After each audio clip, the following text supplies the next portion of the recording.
Tengo el gusto de estar en el estudio con don Óscar Mario Ortiz, director de Relaciones Empresariales del Colegio de Economistas de Santa Cruz. Buenos días. Buen día, muchas gracias por la invitación nuevamente. Vamos a hablar un tema del que usted nos ha dado alguna explicación, pero ahora parece que no es solo un proyecto o una idea, ahora parece ser una realidad. Se está gestionando en Bolivia la llegada de un banco chino. ¿Cómo entendemos eso? ¿Ya se va a empezar a usar el yuan efectivamente, no? ¿O solo para el negocio bilateral?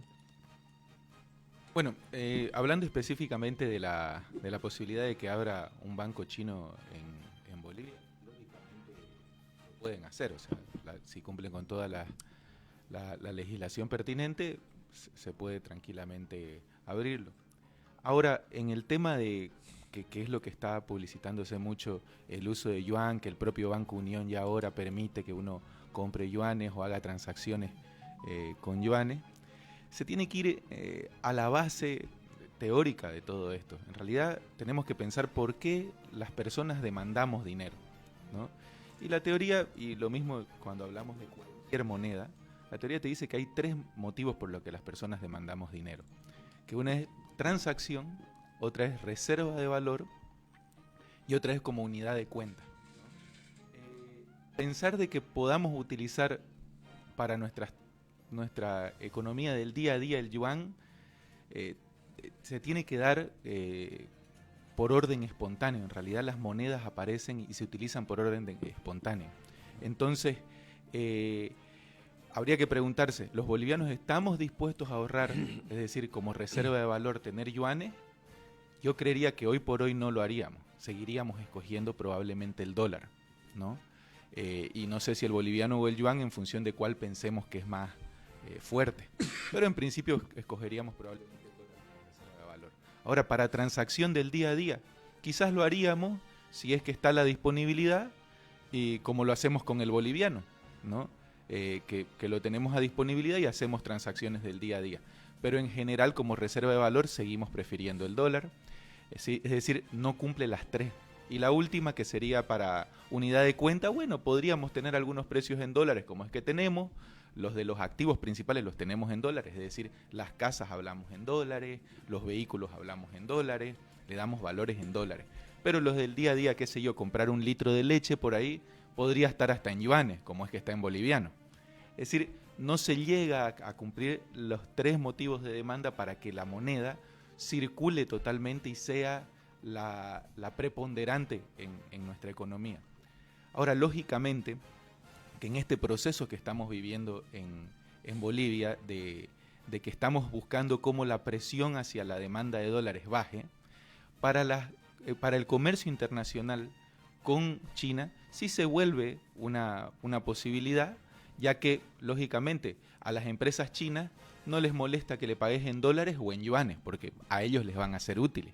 Entonces, sí puede utilizarse para el comercio con China y sí podría momentáneamente bajar la presión sobre el dólar. Sin embargo, hay que tomar en cuenta lo siguiente.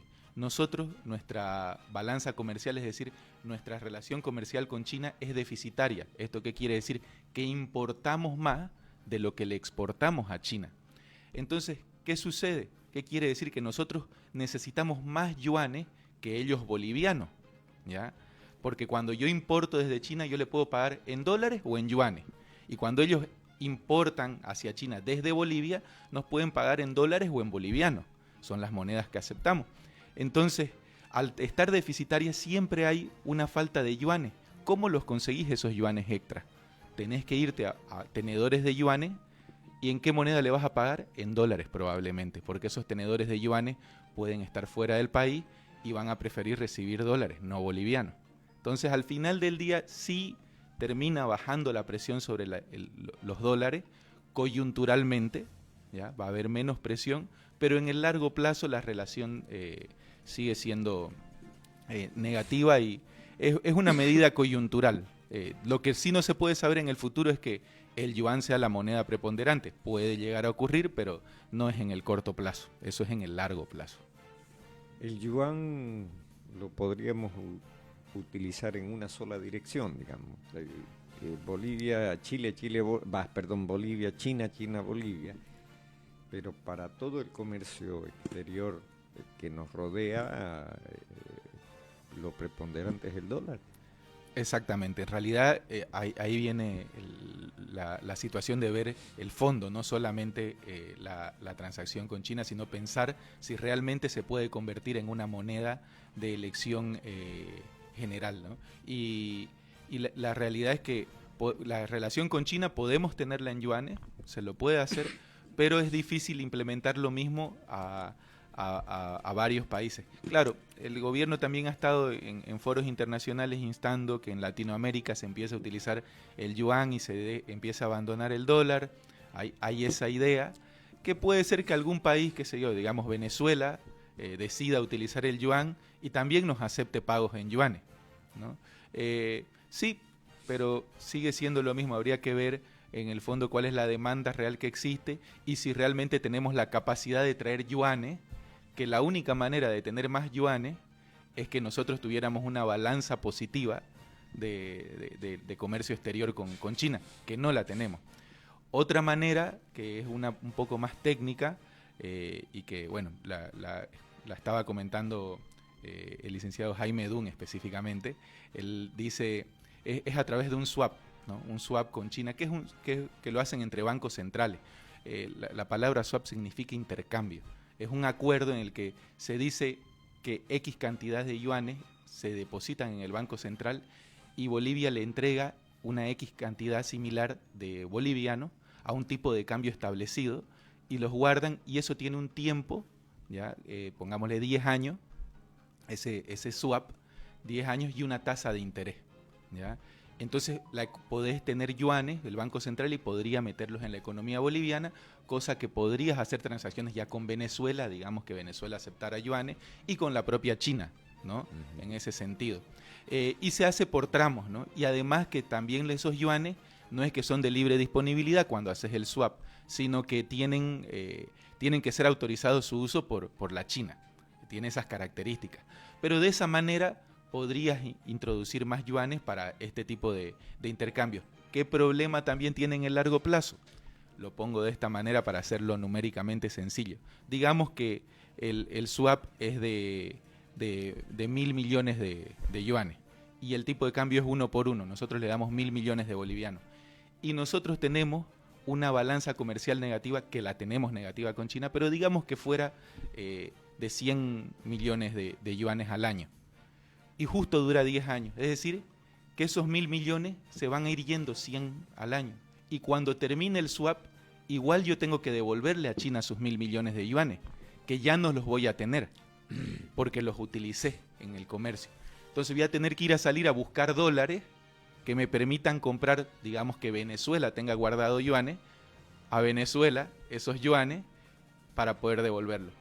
Es una medida coyuntural que permite en el corto y mediano, llamémosle plazo, bajar la demanda de dólares, pero en el largo plazo volvemos a lo mismo, es como patearla un poco para adelante. La demanda de dólares parece controlada, o sea, no hay la desesperación inicial, digamos, donde el dólar se fue a 8 bolivianos, ahorita podés pillar dólar 7, 7.10, 7.20, ya no en los rangos que estaba. ¿Está pudiendo el Banco Central sostener la peña que se le vino en un momento dado ante la falta de esta divisa? En realidad lo que han logrado es frenarlo en el precio de mercado, han logrado frenarlo a puntos donde todavía no está igual que el oficial. Han tomado medidas, están tratando de tomar créditos, están viendo qué hacen con el tema del oro, están intentando esto del swap con China. Todo esto, si uno ve, son síntomas del problema de fondo. Son medidas para intentar tapar lo que ya ocurrió, digamos, que realmente nuestro problema es estructural, ¿no? Es un tema de que no tenemos inversión, la inversión extranjera directa se ha derrumbado, es decir, se va la plata de Bolivia, ¿ya? Los propios exportadores, que es algo que mucha gente critica, evitan meter la plata a Bolivia, pero ¿por qué evitas meterla? Por la inseguridad que tenés a nivel empresarial, ¿no? Porque no hay el respeto a las instituciones básicas, digamos, que son como la propiedad privada, el trato igual ante la ley, o sea, las cosas básicas no ocurren, entonces no tenés confianza. Entonces, en el fondo sí, podés tomar medidas coyunturales que te lo logran frenar. ¿Cómo es que se logró? Sí, se disparó a 8, lo bajamos, como dice, 7, 10, digamos, está ahorita el promedio, llamémosle, y eso que a veces yo, escuchando con amigos, gente que incluso hace importación, lo está consiguiendo a 7.30, 7.20, depende del día, esa es la realidad. Está fluctuando, esa es la realidad. Ya no está como antes, que uno decía, ¿y cuánto está el dólar? 6.96.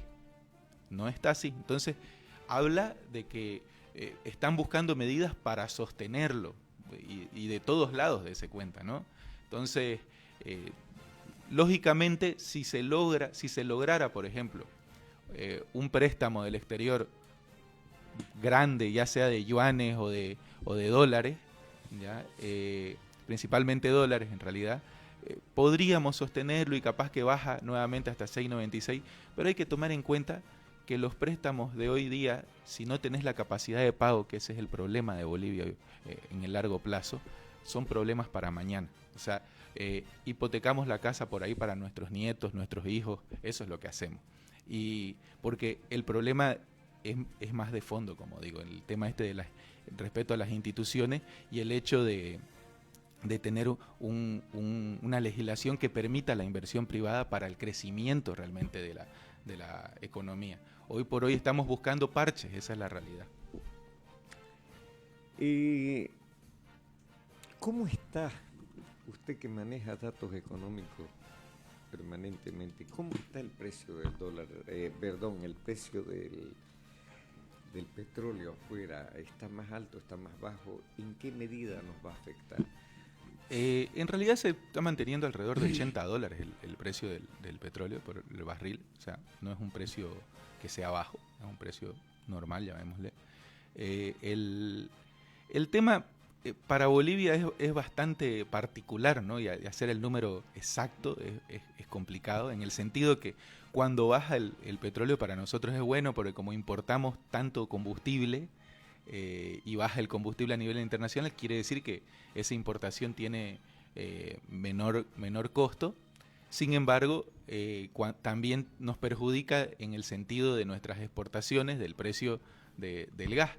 Claro que hoy por hoy, que cada vez es mayor la incidencia de la importación de combustible, probablemente nos convenga una bajada del precio del petróleo. Entonces, hacer el cálculo exacto de la incidencia tendríamos que verlo momento a momento. Pero ¿qué es lo que me sucede cuando analizamos todo este tipo de situaciones? Nos terminamos teniendo que ver si varió un centavo, como cuando hablábamos de la variación de la onza Troy de oro. Varió $1 el precio del petróleo, subió, bajó, y estamos en esa porque nuestro problema es de fondo. O sea, tenemos que estar viendo cómo arañamos alguna cosita, ahí algún extra, porque el problema es de fondo. Cuando sobraba gas, ¿ya? Cuando realmente teníamos la producción adecuada de gas, no era tema que subió mucho el precio del petróleo o bajó $1. Sí ayudaba, lógicamente, porque si subía teníamos más ingresos, pero no era algo que sea fundamental porque la producción existía. Hoy, en cambio, tenemos que estar agarrándonos de esas situaciones para tratar de justificar y que mejoramos, empeoramos. Y datos que por ahí, yo como decía, en algún momento el Banco Central hasta sacaba el valor de la onza Troy como algo de oro, como algo preponderante. Yo digo, la verdad que a nivel económico no es que uno le siga el valor a la onza Troy, digamos, tanto, ¿no? Y el oro tiene una tendencia a subir histórica, entonces no es complicado en ese sentido darse cuenta que va a seguir subiendo en el largo plazo el oro. Pero estamos en eso, o sea, tenemos que ver en esos detalles para ver cómo afecta. De que lógicamente pienso que por ahí, por como estamos importando tanto combustible, capaz que una bajada en el precio del petróleo incide en que vamos a tener un precio menor en las importaciones de combustible, ¿no? Una consulta. Argentina cada vez va a ir comprando menos, o por último va a comprar nada, porque tiene reservas ahora para disponer y para vender. ¿Es negocio para Bolivia alquilar el ducto para que Argentina venda vía nuestros ductos a Brasil? Por ejemplo, ¿no nos quitaría el pequeño mercado que todavía tenemos bien cerrado con Brasil? Bueno, ahí hay que ir, vuelvo un poquito diciendo repetitivo por ahí, al tema de fondo, ¿no? Y como el exministro Álvaro Ríos habla mucho de esto, y en realidad Bolivia va a dejar de vender gas a la Argentina, es un hecho, ¿ya? Para el año 2024, porque Argentina ha hecho la inversión en infraestructura necesaria para proveerse de gas producido por ellos mismos. O sea, eso no hay vuelta atrás, ¿no? En algún momento, y bueno, podrá ser que en el año nos estemos equivocando, podrá ser 2024, podrá ser 2025, pero va a ocurrir, ¿ya? Entonces ese ducto va a quedar vacío, el que va hacia la Argentina. Entonces hay que darle un uso. Y la realidad que Bolivia hoy por hoy, por su estructura legislativa, su estructura legal, no tiene un incentivo para la inversión. Entonces nuestras reservas van a tender a bajar. De hecho, las estimaciones hablan de que pueden acabarse las reservas de gas de Bolivia entre el año 2030 y 2031, al ritmo que vamos, ¿no? Y que no hay nueva inversión. Entonces, es mejor utilizar esos ductos, revertirlos, es decir, que en vez de que venga gas para vender a Brasil, porque nuestra tendencia de capacidad productiva es a la baja y no tenemos nuevas inversiones y la estructura legal no permite que haya incentivo a la inversión. No estamos invirtiendo la cantidad necesaria para lograr recuperar nuestros niveles productivos. Entonces, mejor utilizarlos esos ductos que dejarlos sin que tengan uso, ¿no? O sea, es el negocio que nos va a funcionar en realidad en su momento. Y ser un ducto, ser prestadores de servicio de transporte de gas y líquido quizás. Pero también le conviene a la Argentina para no hacer una millonaria inversión, porque supongo que debe ser muy, muy cara una inversión de esa naturaleza. Sí, son inversiones grandes. De hecho, Argentina, nosotros ya en Bolivia hace más de 10 años, el sector en realidad, cuando hablo de eso, sabía ya que en algún momento Argentina iba a empezar a explotar Vaca Muerta, porque Vaca Muerta era un reservorio que ya se sabía hace mucho que estaba. Lo que estaban viendo era la forma de que sea económicamente viable su producción, hasta que ya hicieron las inversiones adecuadas para que sea económicamente viable, y también demoraron bastante en la construcción de ductos que conecten toda Argentina y permitan que toda la producción desde Vaca Muerta llegue al resto del país. Ya la hicieron, demoraron más de lo que por ahí debieron ellos incluso, y se sabía que iba a ocurrir esto. El tema es que Bolivia no ha buscado nuevos mercados, y hoy por hoy hay que buscar en Brasil, porque también hay que tomar en cuenta lo siguiente, ¿no?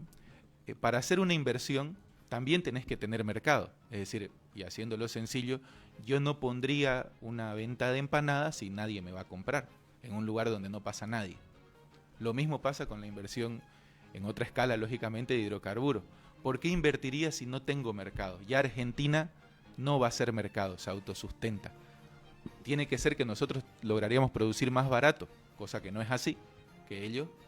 Y entonces solo queda Brasil, buscar mercado en Brasil, decir, tenemos un mercado tan grande que se justifica la inversión y además tenemos una estructura legal que te permite ganar económicamente, ganar dinero para tu inversión, ¿ya? Entonces, en eso tendría que trabajar Bolivia. y bajar la realidad que nuestro sistema impositivo para las inversiones es muy pesado, se termina llevando 75-80% el Estado, y cuando hablo Estado hablo de todos los niveles, porque el IDH y las regalías van para gobernaciones, municipios, universidades, además del Estado central. Entonces, si te llevas el 75-80%, no es interesante para que vengan a invertir, y además hoy por hoy no es que tengamos un mercado grande en Brasil. Entonces, tenemos mucho para trabajar, digamos. Se tiene que cambiar muchas cosas para que otra vez pueda resurgir el sector de hidrocarburos, digamos, ¿no? ¿Chile puede ser un mercado para nuestro gas si tuviésemos? Sí, en realidad puede ser un mercado, es buscar. Lo que pasa es que Bolivia ha tomado decisiones a lo largo, cuando digo Bolivia hablo de las políticas de Estado, como cuando se dijo mar por gas, una de las decisiones, y que también hubieron referéndum sobre eso, pero es un tema político que no se debió atar el negocio del gas con una posibilidad marítima. Dos cosas totalmente distintas. Hemos cometido ese tipo de errores, digamos. Y porque al final, si teníamos más mercado para el gas, podés incentivar nuevas inversiones. O sea, es ese tipo de decisiones que tenemos que tomar. Gracias por haber venido. No, gracias por la invitación y ojalá haya sido un poquito que se aclara alguna cosa. Seguro que sí. Pedrito, nos vamos a un corte. Gracias.